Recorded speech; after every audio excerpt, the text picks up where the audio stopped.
Anyone have plans to be on the naughty list this Christmas? Well, missing out on the NFC qualifier number 2 at Stamford Ninja Academy will get your name down in ink. Whether you tuned in or not, you do not want to miss this competition's top 10 moments brought to you by Silent Ninja. At number 10, we have Kinley's save on the bar slider. This little portion of the course was slightly hidden from the audience, but it wasn't hidden from the Judge Swanson, and thankfully it wasn't hidden from me, the camera operator. The technique required for this dismount is actually relatively old-fashioned in the world of Ninja, but perfectly set within the obstacle course to add an exciting layer of difficulty, and Kinley pulled off one of the coolest saves of the competition with a Matrix-style lean to lock in the point. Number 9, Lily Barrett's speed course run. Last season, Lily Barrett smashed her way into the NFC universe, and not once has she taken her foot off the gas. Her speed course performance was commanding proof of this. Check out the times for the top 5 women in speed. 5th place, 31:02.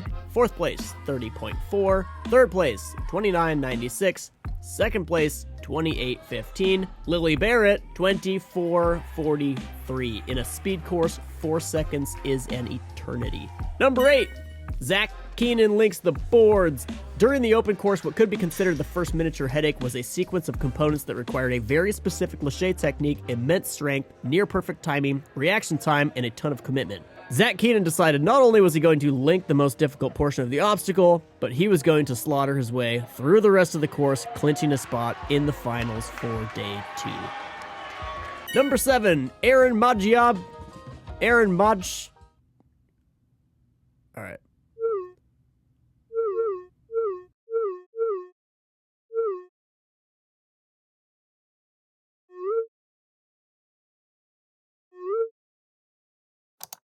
Maggiacomo, with a nail-biting open run, and on his very last attempt at the final obstacle, brought a roller coaster of emotions, timing out in the air on the way to the buzzer.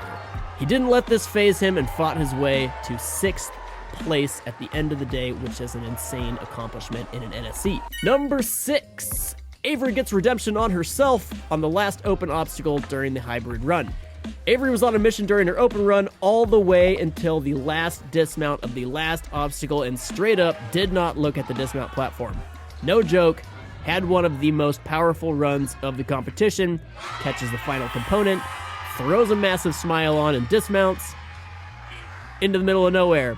Now here's what makes this crazy. Avery barely slid into the finals with this run, which meant she had to run first for the entirety of day 2.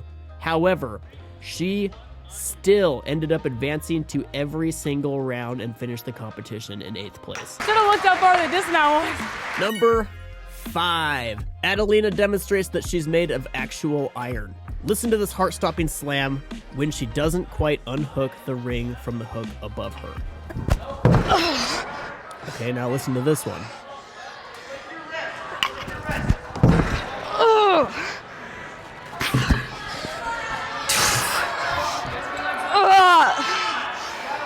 A normal person would likely have dropped at this point, and you can even see her glance downward and potentially consider it. However, this isn't a normal person. This is one of the most powerful athletes in the ninja ecosystem. Not only does she go on to complete this obstacle, she gets down to her last attempt on the next obstacle, finishes it, immediately dives into the final obstacle, and has a one-handed save, fights tooth and nail to the last available second of her run. You better hope you can outrun Adelina, because you aren't going to outfight her. Elbow? I'm good. Number 4, Addy Herman gets back in action. Nope. Coming back from injury, travel, and just life in general, we get to see one of the most decorated and competitive ninjas find her stride again with the open course. Not only did she full clear the open course, 0 fails, it was a full 5 seconds faster than second place. Welcome back, Addy Herman. I finally feel like me again. Number 3, Noah's beta break on the hybrid obstacle. As a course designer, you can count on 3 things: death, taxes, and at least one athlete is going to outthink you no matter how prepared you think you are. This is how the last obstacle was intended. You are allowed these several rings, some being fastened in a way that disallows almost anything other than switching a ring hand to hand in the air. Almost anything.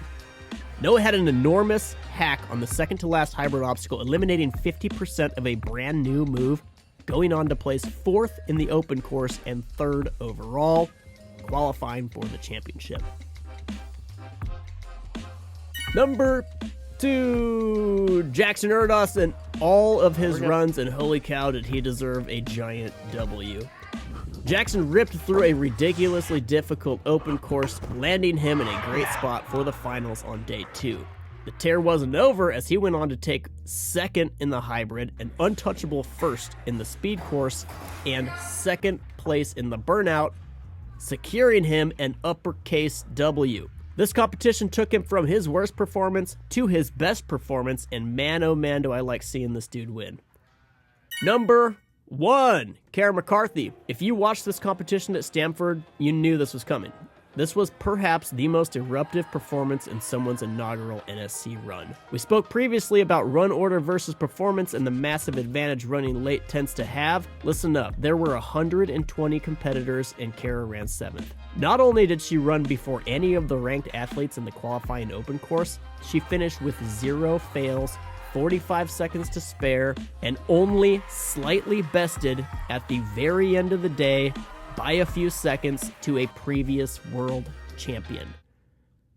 Oh, you thought we were done. Cara went on to finish the extended hybrid course without fails, barely behind the 4th ranked athlete in the country, Lily Barrett.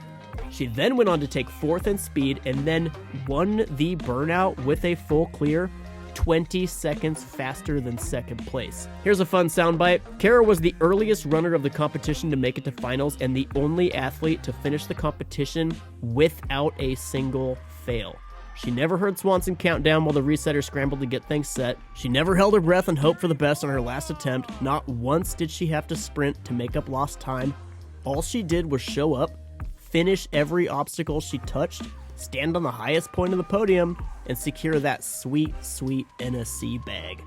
Thanks for tuning in, everybody. We head to Jungle Gym next. And thank you to Silent Ninja for sponsoring the top 10 moments. We'll see you soon.